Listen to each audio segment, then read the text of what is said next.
Hi price allot கர்த்தர் நாமத்துக்கு மகிமை உண்டாவதாக. இன்றைய வேதவசனம் 2 கொரிந்தியர் 10ஆம் அதிகாரம் 18ஆம் வசனம் நமக்கு இப்படியாக சொல்லப்படுது. தன்னைத்தானே புகழுடன் உத்தமன் அல்ல, கர்த்தராலே புகழப்படுவன் உத்தமன். அதாவது பவுல் சொல்றார், ஒரு மனுஷன் தன்னைத்தானே புகழ்ற உத்தமனை விளங்கப்படாது.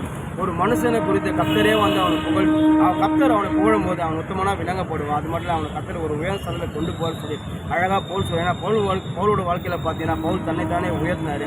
அதாவது அவர் பார்த்தீங்கன்னா அதாவது ஏசப்பா அவர் ரசிக்கப்பட்ட மனுஷன் தான். ஆனால் ஏசப்பாவோட கிட்டி செல்ல அப்படி இருக்கும்போது ஏசப்பாவுக்கு அவர் தூரமாக இருந்தார். அப்படி இருக்கும்போது பார்த்தீங்கன்னாக்கா அவர் மனுஷனால புகழப்படுறார், அவங்க ஜனங்களாக புகழப்படுறார். அதாவது கிறிஸ்துவ சபைக்கு விரோதமாக ஏமுனார், கிறிஸ்துவ பிள்ளைக்கு விரோதமாக ஏமுனார்.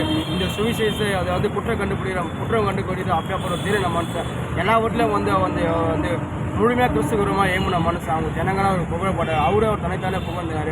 ஏன்னா அவர் பார்த்தீங்கன்னா அவர் படிப்பில் அவ்வளோ திறமசாலி, ஞானத்தில் திறமசாலி. அது மட்டும் இல்லாமல் அந்த வேதத்தில் அலசி ஆராயிர திறமை, எல்லாவற்றிலையும் பயங்கரமான திறமசாலி. அவர் எல்லாவற்றிலையும் ஒரு மேன்மையான ஸ்தலத்தில் இருந்தார். ஆனால் அவர் தன்னைத்தானே புகழ்ந்தார், ஒன்றுமே இல்லை. எப்போ பவுல் கர்த்தருக்கு தன் வாழ்க்கையை ஒப்பு கொடுத்தாரோ, கர்த்தர் அன்பு எப்போ பவுலுக்கு வைக்கப்படுதா, அப்புறம் கர்த்தருக்கு அவர் உண்மையாக ஒரு சீசன் சொல்லி கர்த்தருக்காக ஊழியம் செய்யும்போது கர்த்தரே அவர் உயர்த்தினார். இன்றைக்கி பவுலை பற்றி உலகம் முழுவதும் பேசுது. அதாவது அவர் தன்னைத்தானே உயர்த்தும் போது அந்த ஊரில் இருக்க அவங்க ஜனங்கள் தான் பேசப்பட்டது. ஆனால் இன்றைக்கி கர்த்தரால் அவர் உயர்த்தும் போது உலகமே பேசுது. ஒரு சரித்திர நாயகனாக பவுல் மாற்றப்பட நம்மளோட வாழ்க்கையில் சரி, நம்ம ஒரு நாள் நம்ம தன்னைத்தானே உயர்த்தாதபடி எப்போனா, அதாவது நான் கர்த்தருக்காக நான் இதை செஞ்சேன், நான் கர்த்தருக்காக நான் அதை செஞ்சேன், நான் கர்த்தருக்கு இதை கொடுத்தேன், நான் கர்த்தருக்கு நான் கர்த்தருக்கு அதை கொடுத்தேன், நான் கர்த்தருக்கு இதை கொடுத்தேன், நான் கர்த்தருக்கு நான் இதெல்லாம் பண்ணேன், நான் கர்த்தருக்கு அதெல்லாம் செஞ்சேன், நான் இவ்வளோ கிரியை செஞ்சேன், நான் இதனால் நான் புகழப்படுவேன்னு சரி. ஒரு நாள் தன்னைத்தானே உயர்த்தாதீங்க. அதாவது என்னோட திறமை, என்னோட ஞானம், என்னுடைய தாழ்ந்து, என்னோட எல்லாத்திலும் நான் பர்ஃபெக்டாக சொல்லி ஒரு நாள் நீங்கள் உங்களே உயர்த்திக்காதீங்க.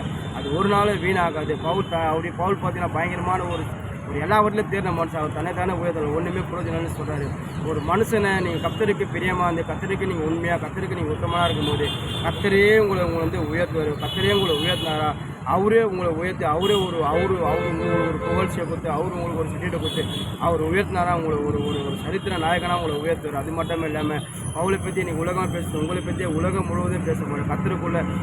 கர்த்தருக்குள்ளே இவ்வளோ வைரகமாக வாய்ந்த மனுஷனுக்குள்ளே உங்களுக்கு பேசப்படும். அதாவது நீங்கள் எல்லாவற்றிலையும் சரி, ஒரு நாள் நீங்கள் உங்களை உயர்த்தாதீங்க. கர்த்தர் உங்களை உயர்த்தும்படி அவர் பலத்த கரத்தில் நீங்கள் அடிக்கிற போது கர்த்தரையே நீங்கள் அடங்கி இருக்கும்போது கர்த்தரையே உங்களை உயர்த்துவார். ஏற்ற காலத்தை அவரே உயர்த்து உங்களை முக்கியமான ஸ்தலத்தை கொண்டு போவார்.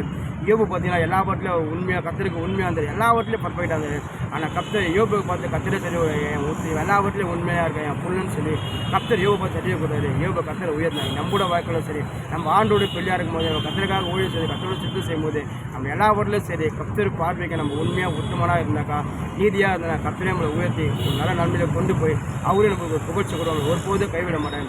எப்போதும் நம்ம ஒரு நாளும் உயர்த்தபடி கர்த்தரையும் உயர்த்தபடி நம்ம கணத்தில் அடங்கியிருப்போம். நிச்சயமாக நம்ம கர்த்தரை உயர்த்துவார்.